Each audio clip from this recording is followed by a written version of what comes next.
Hey guys and gals, Naira here from Drakewing Gaming, and subbing to me on Twitter, the Gaming Drag. Today I'm coming back at you in the Let's Play episode of Changeling Tale, Jessie's Rejection Path. So, one of y'all told me a couple of choices that I can make to get some, bad endings, or quote-unquote, rejection endings in this, so I'm going to go ahead and take that advice. The easiest one right here is the closest choice we had to where we left off, so I'm going to go ahead and take that one.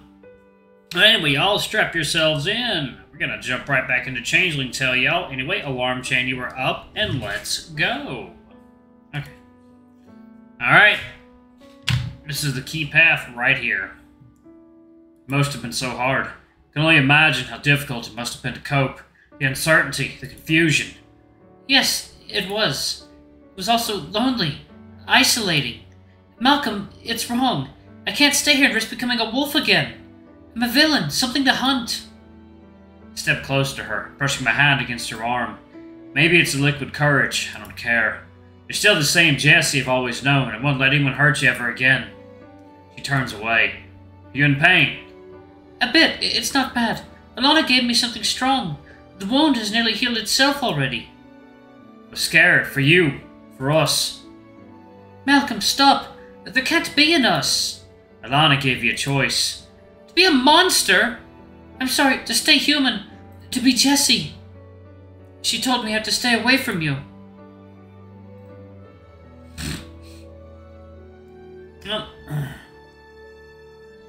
She pushes me away and goes back to packing.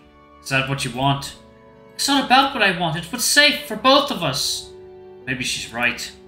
And I'll stay away from you so you can stay here. Your sisters, they can't bear to lose you. She looks back up, tears in her eyes. I can't bear to lose you! You're the only person in this town who understands me. Don't you see? You're the only one here for me. I can't wander around town wanting to be with you, wanting to see you. It would cause me so much pain. My heart takes a blow. I reach out to caress her face and she turns away. When she faces the full-length mirror in the room, I see her look in, past herself. She's looking me in the eye. Last dance, like when we met. Will you grant me that? A tear falls down her cheek and she nods. She puts on a record on the Victrola.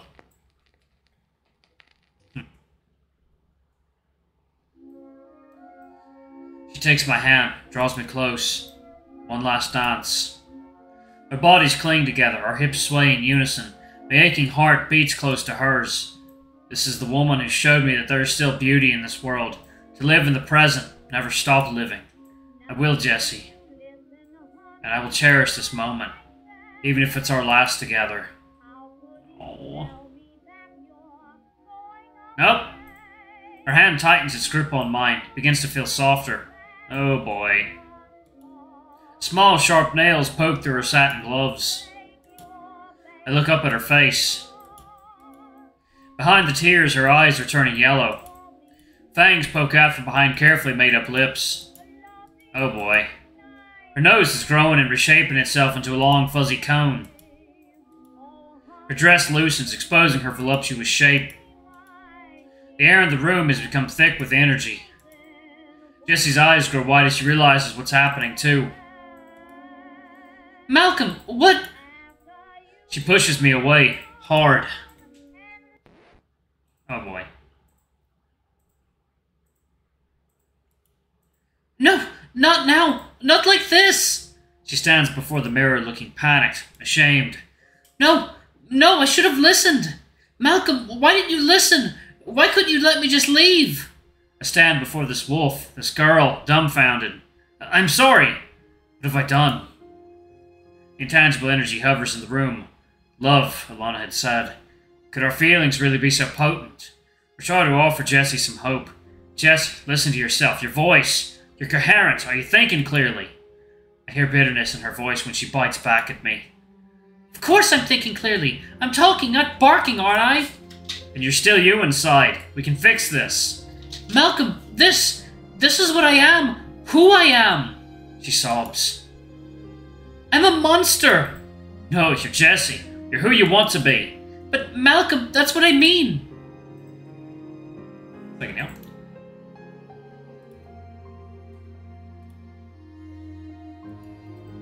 Her voice gets very quiet. I think part of me wants this. What can I do? I come up behind her and reach out, petting her back. She pulls back at first and lets me touch her, stroke her. Her fur is soft and silky to the touch. Come here, come to me. Malcolm, don't! It's not safe! It has to be safe. I don't want you close to me. She shakes her head. No, this isn't normal.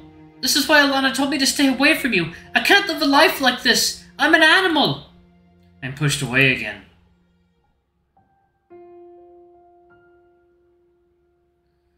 What if you can control it? She fingers the loose folds of her dress.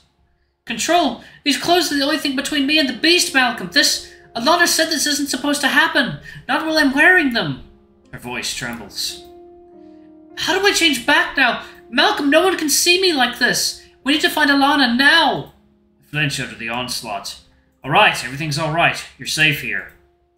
I do my best to clear my head and think. To open my mind. I can't help but feel the lingering aura. It feels much like it did during the ritual, but this time something is different. There's a harmony to it that was not there before. Jessie. I take her hand and look into her lupine eyes. Try. What? Alana doesn't know you like I do. You've always made your own destiny. I think you have more control than she realizes. Jessie's wolfish features contort. You're daft. Maybe, but we've only scratched the surface of this fairy tale. Your tale. Are you going to let Alana dictate what is and isn't possible? Jessie's skeptical, but I see some of her confidence returning. Breathe deeply, calmly. Focus. On what? On what you want to be. Jessie closes her eyes, looking so serene. My thumb can feel her pulse racing through the fur on her wrist. Keep drawing. We stand in silence. Her breath slows until it is light and steady. The energy in the room begins to shift. Slowly, the soft hairs on her arms begin to recede.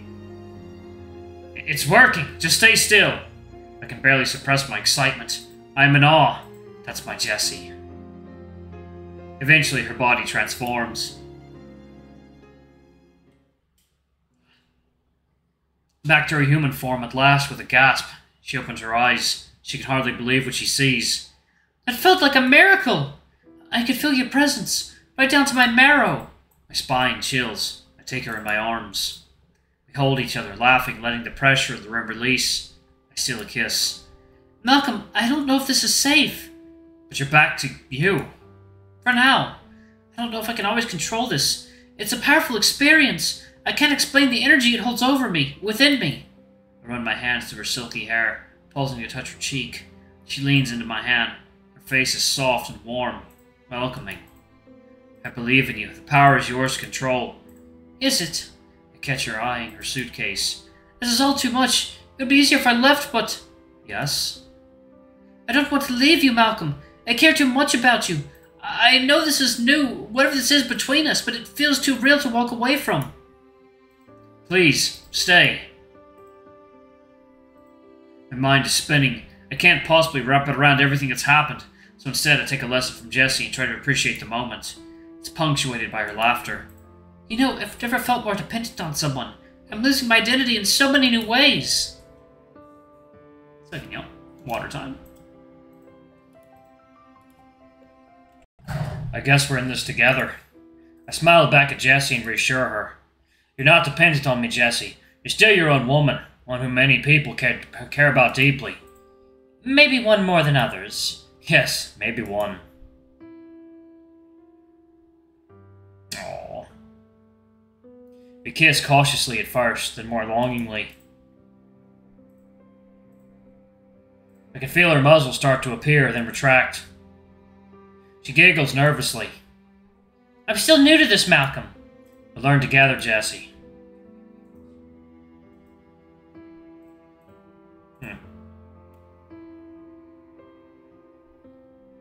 They spun, they danced. They held each other with the warm touch of partners meant to be together.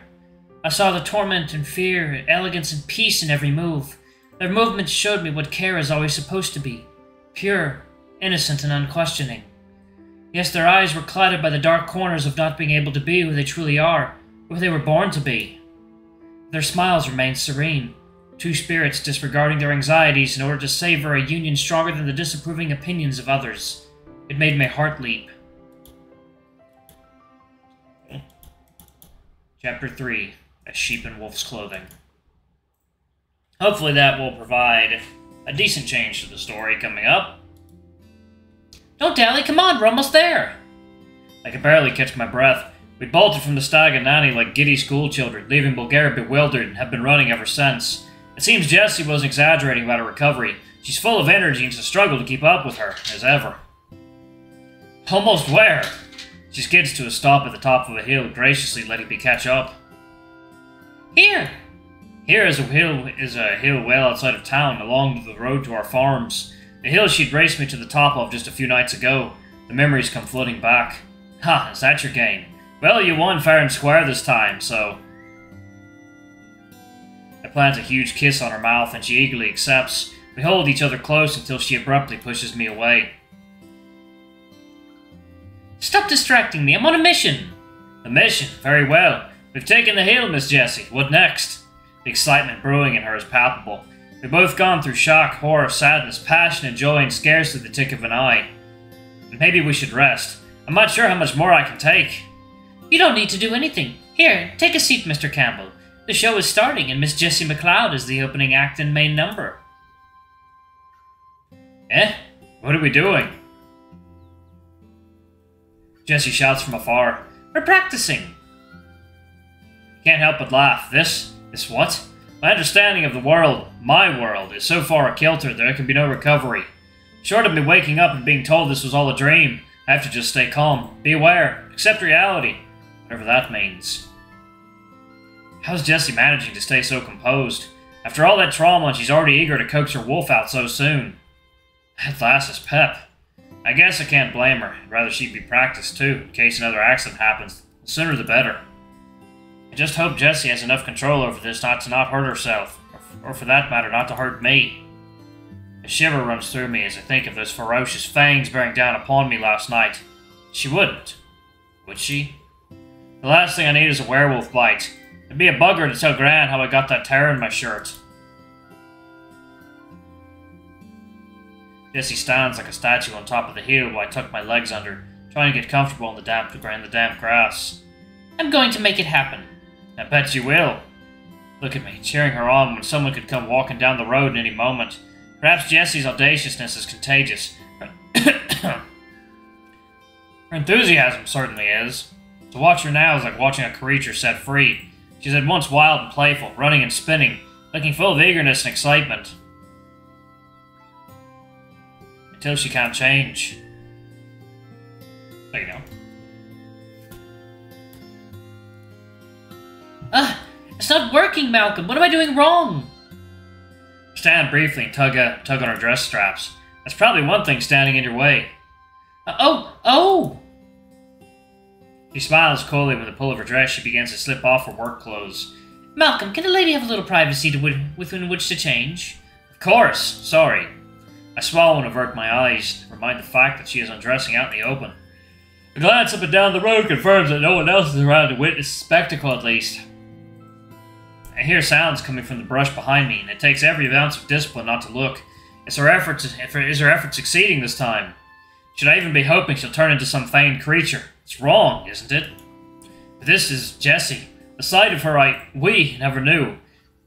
But a part of her nonetheless, and I want to accept Jessie for all that she is. Can I? Oh! Jessie lets out a howl and I can contain my curiosity no longer. Yep. Jessie stands in a thicket, her head towards the sky, and I break out laughing. It's not even a full moon.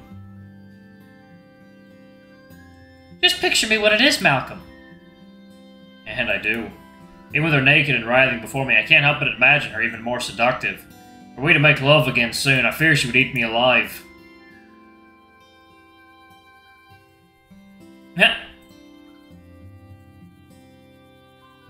I watch as she wraps her sash around her body in a manner that hardly preserves any sense of modesty.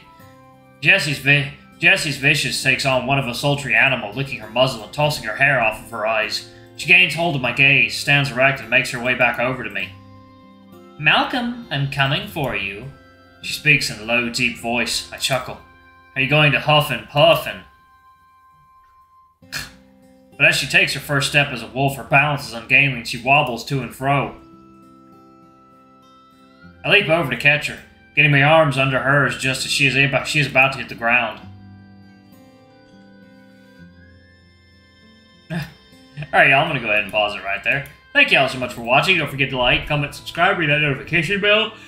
And check out our Patreon if you can. It always helps. Anyway, I love you all. I'll see you on the next video. Bye-bye!